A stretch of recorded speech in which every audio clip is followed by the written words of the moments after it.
It was the early morning of April 16th, 1947, when a French cargo ship called the SS Grand Camp, carrying 2,300 tons of ammonium nitrate, caught on fire in a small port city just southeast of Houston, Texas.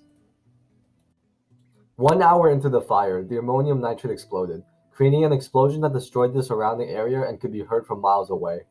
Debris and smaller fires started around it, including one that spread to a nearby Monsanto plant that was producing styrene at the time.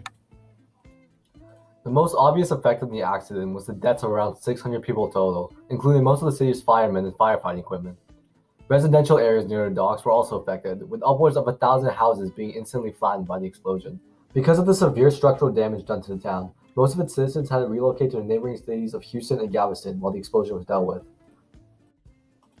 The explosion was also the cause of the first class action lawsuit against the United States government, in Dollarhide v. United States, in which the plaintiffs argued the negligence on the part of the government in transporting the ammonium nitrate caused the explosion. Today, the Texas City Memorial Park contains multiple monuments to the disaster, some made from parts of the ships themselves.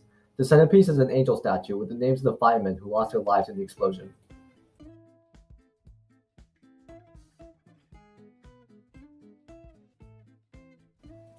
Ammonium nitrate is generally used in fertilizer, as the nitrogen in the compound is an essential part of plant growth. It is also used to make ANFO, a very popular industrial explosive. The second chemical of interest was styrene, which was being produced in the Monsanto plant near the docks.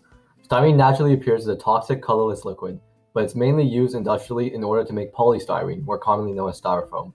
It is a molecular compound with the chemical formula C8H8.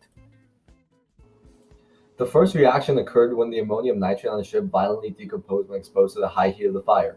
This was an exothermic reaction, which means that it released energy in the form of light and heat. The balanced chemical equation for this reaction is shown. The second reaction that occurred was between the styrene in the Monsanto chemical plant and oxygen when exposed to the heat from the fires. This was an exothermic incomplete combustion reaction, and the balanced chemical equation for this is shown. Today, the Texas City Memorial Park contains multiple monuments to the disaster, some made from parts of the ships themselves. The centerpiece is an angel statue with the names of the firemen who lost their lives in the explosion.